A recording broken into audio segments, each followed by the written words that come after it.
एक ही हल है, वो है इलेक्शन। क्यों ये फैसले नहीं ले सकते? क्यों ये IMF के साथ डील नहीं क्लोज कर सकते? क्यों ये कीमतों पे फैसले नहीं कर सकते? क्यों ये बार बार कभी सऊदी अरेबिया जाते हैं, कभी UAE जाते हैं, कभी डेस्परेशन में ये सोचते हैं कि हम जिनीवा से आके कोई ऐलानात करके मार्केट्स को स्टेबलाइज कर देंगे, लेकिन फर्क नहीं पड़ता?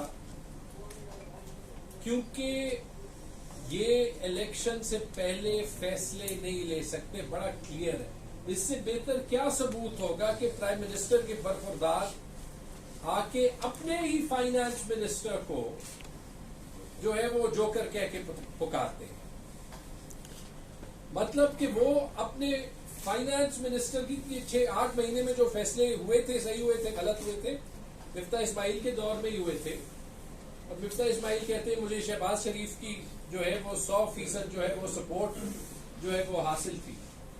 मेरे ख्याल में कल भी उन्होंने खुद भी मायूसी से कहा कि अगर वो उनको जोकर कह रहे हैं तो अपने वालिद साहब को भी जोकर कह रहे हैं। एक तरीके से ये जबान इस्तेमाल ही नहीं करनी चाहिए। इसकी मजम्मत करते हैं, लेकिन इनका फोकस इस पे कम और इस पे ज्यादा लग रहा है कि PTI के कौन से 35 MNAs के सिलेक्टिव इस्तीफा जो है वो एक्सेप्ट किए जाए, क्योंकि खान साहब ने कहा कि मैं असेंबली में आप पे प्रेशर डालूंगा।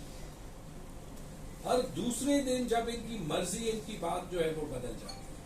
तो एक तो ये कि इकोनॉमी इतनी शदीद क्राइसिस में है, और या तो ये साबित करें कि ये फैसले जो है वो ले सकते हैं। पेट्रोल की कीमत पे, डीजल की कीमत पे IMF कह रहा है कि आप मेरी बजट ले आए।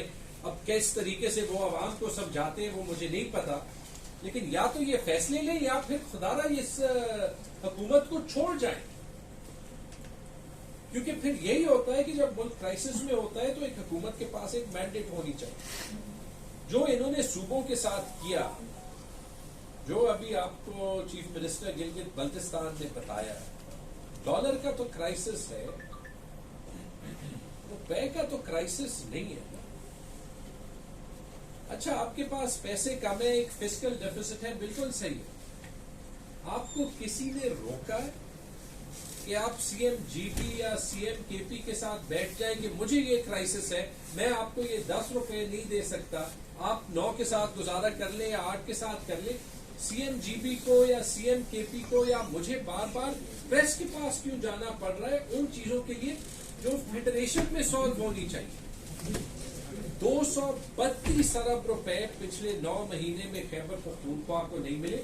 और जब मेरे से कोई पूछता है कि इमरान खान की खैबर पख्तूनख्वा में क्या कारकर्दगी है, मैं कहूंगा कि अगर कोई सबसे बड़ी 2 चीजें हैं, एक 8 साल में खैबर पख्तूनख्वा की सिक्योरिटी तब्दील की, वो सूबा जो मिलिटेंसी हिट होता था, जिस दिन तक इमरान खान हुकूमत में था उससे ज्यादा महफूज सूबा नहीं रहा। ये एक और बात है कि जब से ये PTM हुकूमत आ गई है, सिक्योरिटी की खदशात दोबारा से आ गए, और उस पर मैं एंड में 1 मिनट बात करूंगा। लेकिन दूसरी चीज, इन 232 अरब रुपए ना होने के बावजूद हमने सूबे के फाइनेंसेस को संभाला, और पिछले 6 महीने जितने भी मुश्किल रहे, और इन 4.5 साल में इससे मुश्किल टाइम नहीं गुजारा, हमने सूबे की बैलेंसेस को पिछले 6 महीने में तकरीबन 50 अरब रुपए से इंप्रूव किया। क्योंकि इन 6 महीनों में ये फैसला कर दिया था कि इस वफाकी हुकूमत से अभी तवक्को नहीं है कि ये किसी भी सूबे के साथ इंसाफ करे। खैबर पख्तूनख्वा का यही गिला है, पंजाब का यही गिला है, गिलगित बल्तिस्तान का यही गिला है, आजाद कश्मीर का यही गिला है, बलोचिस्तान का भी यही गिला है। आपने देख लिया कि चीफ मिनिस्टर KP और चीफ मिनिस्टर GB के पिछले प्रेस कॉन्फ्रेंस के बाद अगले ही दिन बलोचिस्तान की गवर्नमेंट की स्टेटमेंट आ गई कि उनके NFC के शेयर के उनको 30 अरब रुपए नहीं मिले।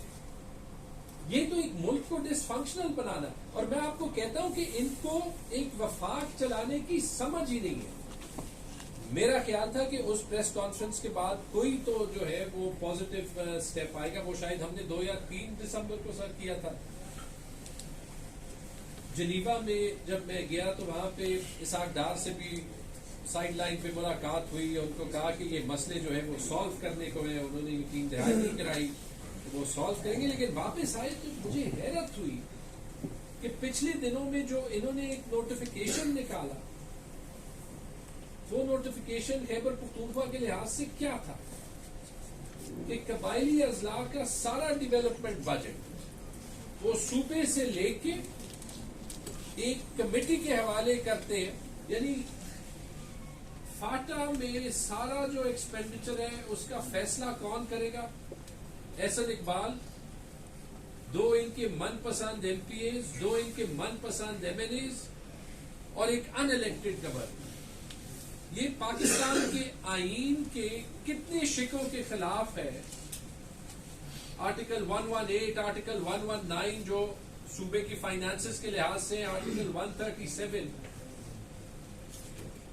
ये तो एक तरफ ये इतना खौफनाक कदम है क्योंकि ये डी फैक्टो कबायली अजला के मर्जर का रिवर्सल है, क्योंकि इसके अलावा तो जो कबायली अजला के लिए पैसे मिलते हैं हमें, एनएफसी तो मैं आपको पहले कह चुका हूं कि अपडेट नहीं हुआ, तो हमें इसलिए वफाकी हुकूमत से ग्रांट मिलता है कबायली अजला का, जो 60 अरब रुपए मिलते हैं उससे तो कबायली अजला की तनख्वाहें पूरे नहीं होती। ये हमने इंतजाम किया है पेशावर के लोगों के बजट से, स्वात के लोगों के बजट से, हजारा के लोगों के बजट से, साउथ केपी के लोगों के बजट से, कि कबायली अजला की गवर्नमेंट की मशीनरी को 30 अरब रुपए जाए, 60 अरब रुपए के बात कर चुके हैं। आज के हवाले से कोई नई बात है तो आप डिटेल बात कर चुके हैं। तो ये बात थी, लेकिन ये जो नोटिफिकेशन है अब आपको अच्छी नहीं लगती तो ये मैं नहीं कह सकता, लेकिन माजरत के साथ इससे जरूरी चीज नहीं है, क्योंकि कैसे जूम कर दिया कि मुझे अच्छी नहीं लगती। आप कह रहे हैं कि उसको छोड़ दे, फिर मुझे खत्म करने दे बात। Behave yourself sir,